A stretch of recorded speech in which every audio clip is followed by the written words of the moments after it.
मेरे लिए इजाज़त है इस्लाम में कि जिस घर में मेरा शौहर लेटे उस घर के अलावा दूसरे घर में मैं लेट जाऊं। जिस घर में मेरा शौहर रहता है नाक नहीं दी जाती, इतना उसका फोड़ा बदबू करता है। तो क्या दूसरे घर में रहने की इजाज़त है इस्लाम में?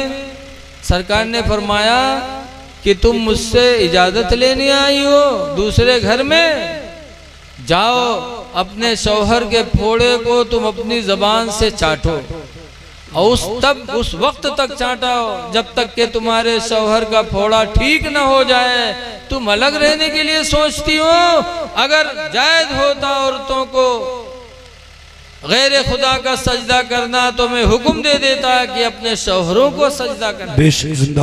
पता चला कि एक औरत का निकाह होने के बाद सबसे बड़ा दर्जा उस पर है अगर तो उसके शौहर का है।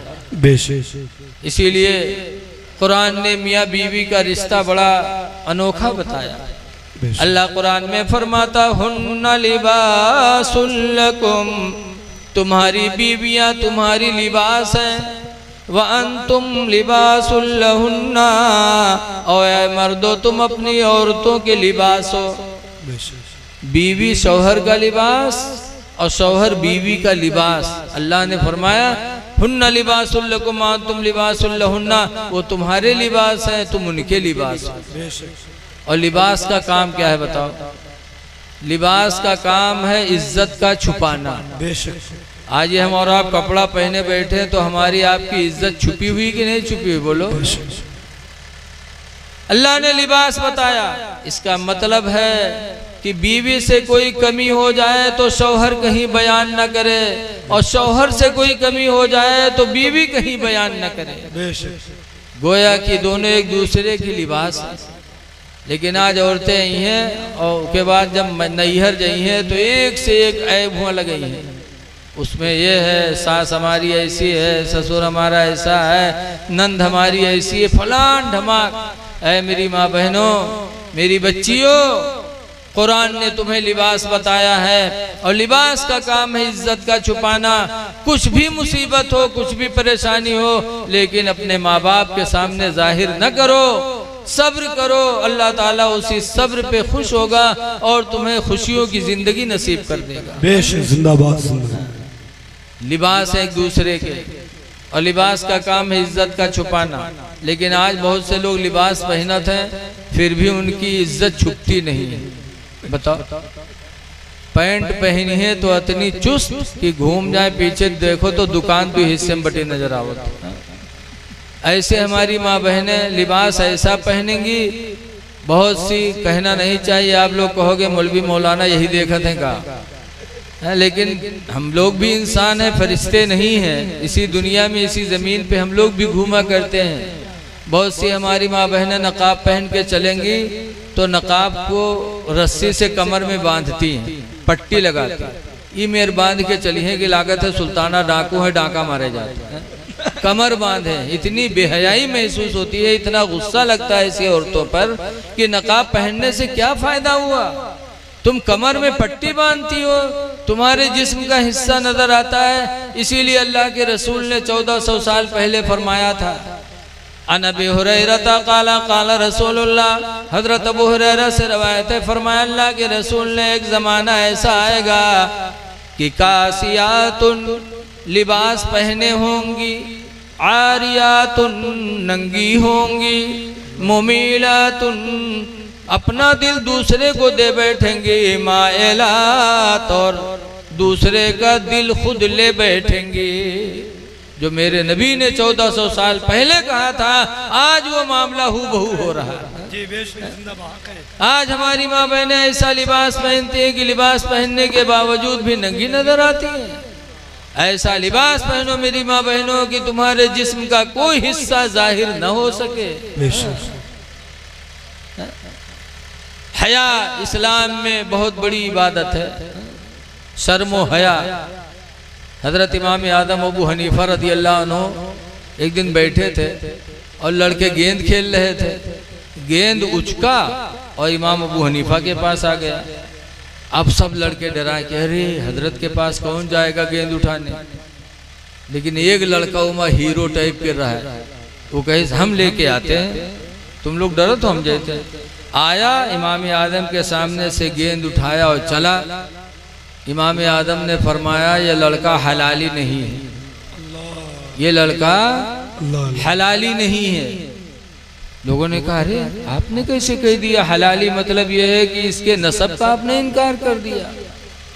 जब उसकी माँ को बुलाया इमाम आदम ने शहादत के लिए, जब लोग नाराज होने लगे इमाम आदम ने उसकी माँ को बुलाया और बुलाने के बाद फरमाया अल्लाह को हाजिर जान के बताया लड़का इसके ये अपने बाप का है या ये अपने बाप का नहीं किसी और का है। इमाम आदम से उसकी माँ डरी और उसने सही सही बता दिया, ऐ मुसलमानों के इमाम आप कहते हो खुदा का डर पैदा हुआ, हकीकत में अपने बाप का नहीं है, फला से मुझसे ज़िना हो गया था, ये लड़का फला का है। तो लोगों ने इमाम आदम से पूछा कि आपको कैसे मालूम हो गया जो आपने कह दिया? तो कहा इसके अंदर हया नहीं थी। अल्लाह, हया नहीं, अगर शर्मो हया होती तो सब बच्चे नहीं आए, गेंद उठाने आया तो गेंद उठाने आया चला। इसका मतलब जब इसके अंदर हया नहीं है तो हया नहीं है तो हम समझ गए कि हलाली नहीं है। तो पता चला कि हया इस्लाम के मुसलमान के लिए बहुत जरूरी है। इसीलिए हुजूर फरमाते हैं अल हया व शोबतुम मिनल ईमान, हया ये ईमान का बहुत बड़ा हिस्सा है। लिहाजा मेरी माँ बहनों, शादी ब्याह के मौके पर इस तरह लिबास न पहनो जिससे नंगापन नजर आए, इसलिए कि इस्लाम ने तुम्हें बहुत इज्जत दी है, बहुत इज्जत दी है। बनाओ संवार करो तो घर में कुरान फरमाता ला युब्दीन ज़ीनतहुन्ना, औरतें हरगिज़ हरगिज़ अपना बनाओ संवार जाहिर न करें इल्ला लिबुलतिहिन्ना, मगर अपने शौहर के सामने, शौहर के सामने बन संवर के रहे ताकि शौहर का दिल खुश रहे। शौहर के सामने, लेकिन आज घरे रही हैं तो न बनी है संवरिया न नहाई हैं, तो कह जाइए मदरसा में कहे मौलाना साहब तेने कुछ बनाए तो पूछो कहा बात, कहीं हमरे मर्दवा के तो हमरे लाग आखिर नहीं उठत है।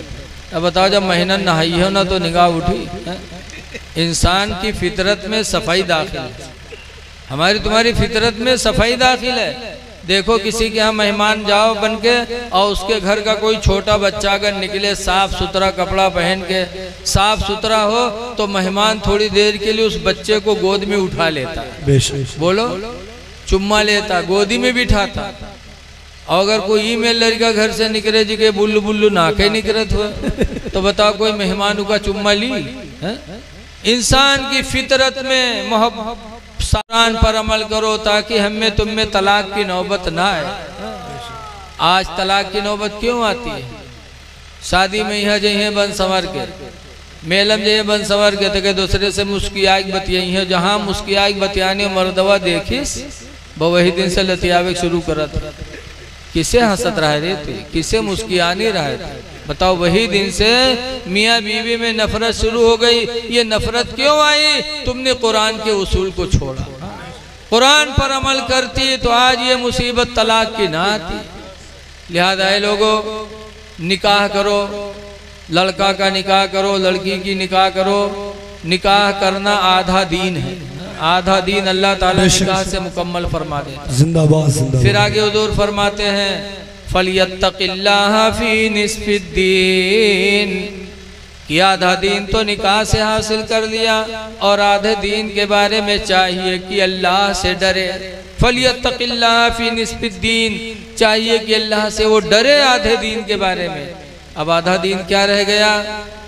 इमाम गज़ाली फरमाते हैं कि इंसान का जो मैदा है, मैदा, वो मैदा शैतान का अड्डा है, वहाँ शैतान रहता है।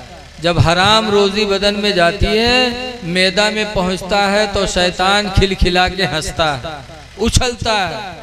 और जब हलाल रोजी पहुँचती मैदा में तो शैतान रो करके वहाँ से भाग लेता है। इसलिए इमाम गज़ाली फरमाते हैं कि आधा दीन तो ईमान निकाह से हुआ और आधा दीन हलाल रोजी से अपनाओ। हलाल रोजी अगर तुमने खाई तो तुमने अपना आधा दीन मुकम्मल कर लिया।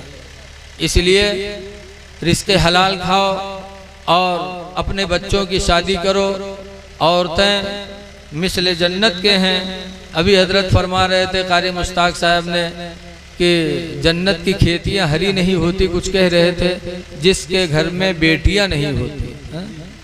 बेटियां ये यकीनन जन्नत है।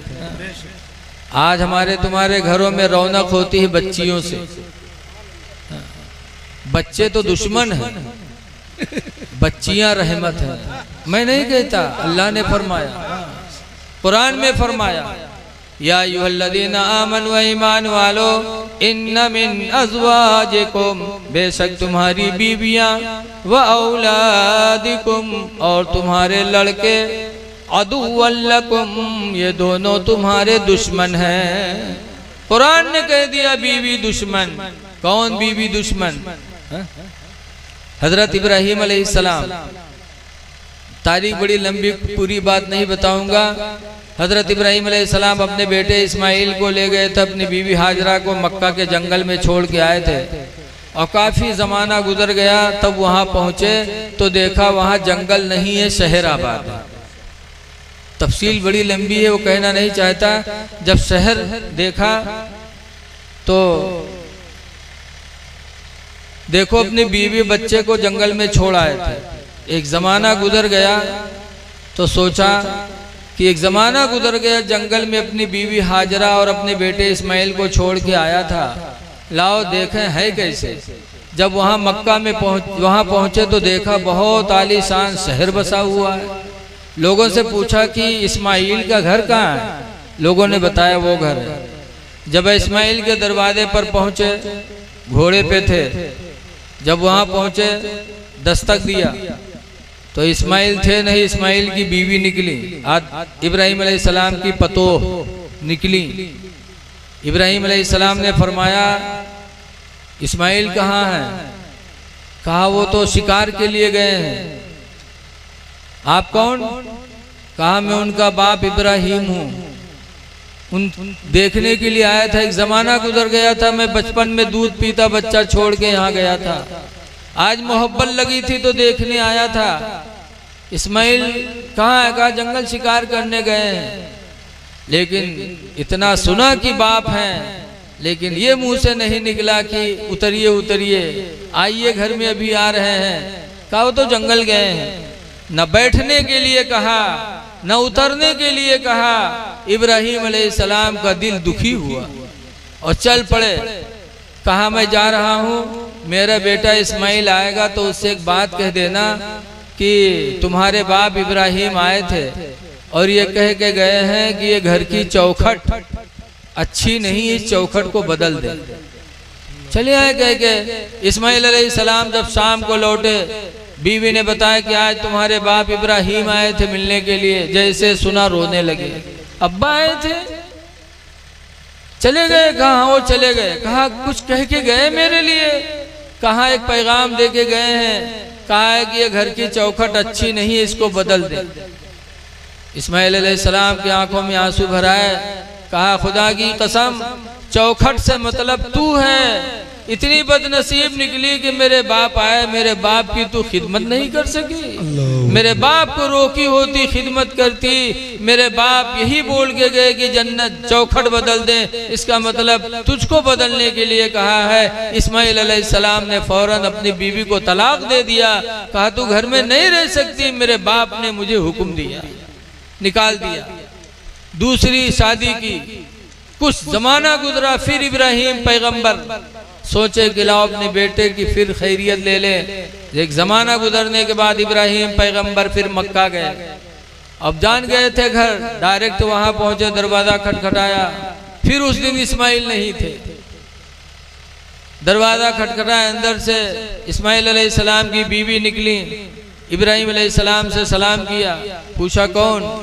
कहा मैं इस्माइल का बाप हूँ इब्राहीम। कहाँ है? कहा अब्बा वो जंगल गए शिकार करने, आप उतरिए, आइए घर में आइए, अभी आएंगे, मुलाकात होगी। उतारा, घर में लेके गई, पैरों को धुला। सफर से गर्दो गुबार था, गर्दो गुबार को साफ किया, खाना खिलाया, खिदमत किया इब्राहीम पैगंबर की। काफी वक्त गुजर गया तो इब्राहीम अलैहिस्सलाम फरमाते हैं बेटी मैं चल रहा हूँ। मेरे बेटे तो कहा अब्बू कहाँ जा रहे हो, रुको आएंगे अभी मुलाकात होगी। कहा नहीं मुझे वक्त हो रहा है, मैं जा रहा हूँ, मेरा बेटा इस्माइल आएगा तो उससे कह देना कि ये घर की चौखट बड़ी अच्छी है, इस चौखट की हिफाजत करेंगे। शाम को इस्माइल अलैहिस्सलाम आए, घर में दाखिल हुए, बीवी ने बताया आज तुम्हारे बाप इब्राहिम पैगंबर आए थे। कहा आए थे, फिर चले गए कहा कुछ कह के गए, कहा कह के गए कि घर की चौखट अच्छी, इसकी हिफाजत करना। कहा तुमने मेरे बाप की कुछ खिदमत की थी, बताया।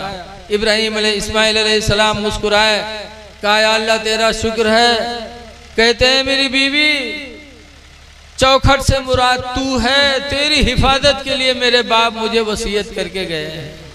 पता चला कि वही बीवी घर में रखने के लायक है जो सास ससुर की खिदमत गुजार हो, जिससे शौहर का दिल खुश हो, ससुर का भी दिल खुश हो, और जो इससे शौहर नाराज दे दे। मुझे इससे तकलीफ होती है, लेकिन बीवी का मामला अब्दुल्ला सर झुका ली, कुछ नहीं बोले।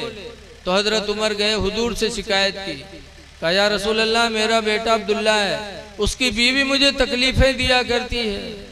मैंने कहा था छोड़ दे, वो नहीं माना, चुप रहा। अल्लाह के रसूल ने अब्दुल्ला को बुलाया और बुलाने के बाद फरमाया अब्दुल्ला ये तुम्हारे बाप उमर हैं, तुम्हारी बीवी इनको तकलीफें पहुंचाती है, तलाक के लिए कहा, तुमने तलाक नहीं दिया, तल्लिकहा, अब्दुल्ला उसको तलाक दे। नबी करीम ने हुक्म दिया तो अब्दुल्ला ने तलाक दिया अपनी बीवी को। पता चला कि सबसे अच्छी बीवी वही है जो अपने ससुर को खुश रखे, अपनी सास को खुश रखे, अपने घर को खुश रखे। इसलिए कुरान ने बताया बीवी दुश्मन है, दुश्मन वही जो माँ बाप को तकलीफ पहुंचाए। लेकिन आजकल के सास ससुर भी अजीब होते हैं, सास ससुर भी अजीब होते हैं। देखा जाता है सास के यहाँ जैसे पतोहिया आए तो उसे कपड़ा छटवावे शुरू करी है, अपनों कपड़ा छटवई है, मर्दों के छटवई है, घर भर कपड़ा उतार उतार डारे लगे हैं। वही में नंदा उतराए लागत है, उन्होंने उतार उतार जंपड़ बहावे लागत है। कहाँ तक वो कपड़ा धुले बताओ।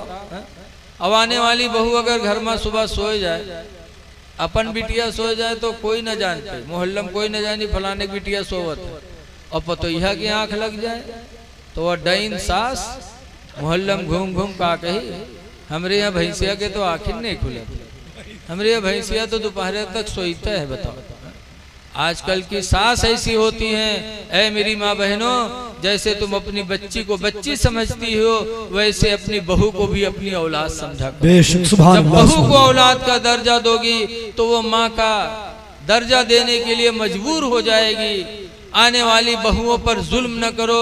कुरान ने पहले पारे में फरमाया आशिरूहुन्ना बिल मारूफ, ऐ मर्दो ऐ बंदो तुम अपने औरतों पर अच्छा सलूक करो। इसीलिए रसूलुल्लाह के निकाह में 11 बीवियां थी, सरकार ने कभी मारा पीटा नहीं। तो खुश नसीब है वो है जो अपने हयाल को खुश रखे। आखिरी बात कह के मैं अपनी तकरीर ख़त्म कर रहा हूँ। ऐ लोगों, हुजूर सल्लल्लाहु अलैहि वसल्लम का जब विसाल हुआ तो सरकार आखिरी वक्त, हजरत आयशा कहते हैं कि हुजूर के आगे तसले में पानी भरा रखा था, सरकार उस पानी में ऐसे ऐसे हाथ डालते थे। आखिरी वक्त था सरकार का, ऐसे ऐसे पानी में हाथ डालते और कहते थे अस्सलातु वमा मलकत ऐमानुकुम, ऐ लोगों मैं जा रहा हूँ, नमाज का ख्याल रखना और अपने मातहतों का ख्याल रखना। नमाज के बारे में चलते चलते मेरे नबी ने ताकीद की है, और मातहत से मुराद बीवी, बीवी का ख्याल रखना, बीवी पर जुल्म न करना। तो नमाज का ख्याल रखो और जो तुम्हारे मातहत हैं उन पर जुल्म न करो, रहम करो। ये मेरे नबी की वसीयत है। दुआ है कि अल्लाह ताला हमको आपको अपने नबी के फरमान पर अमल करने की तौफीक अता फरमाए, और अल्लाह हमको आपको नमाजों का पाबंद बना दे। अस्सलामु अलैकुम व रहमतुल्लाहि व बरकातहू।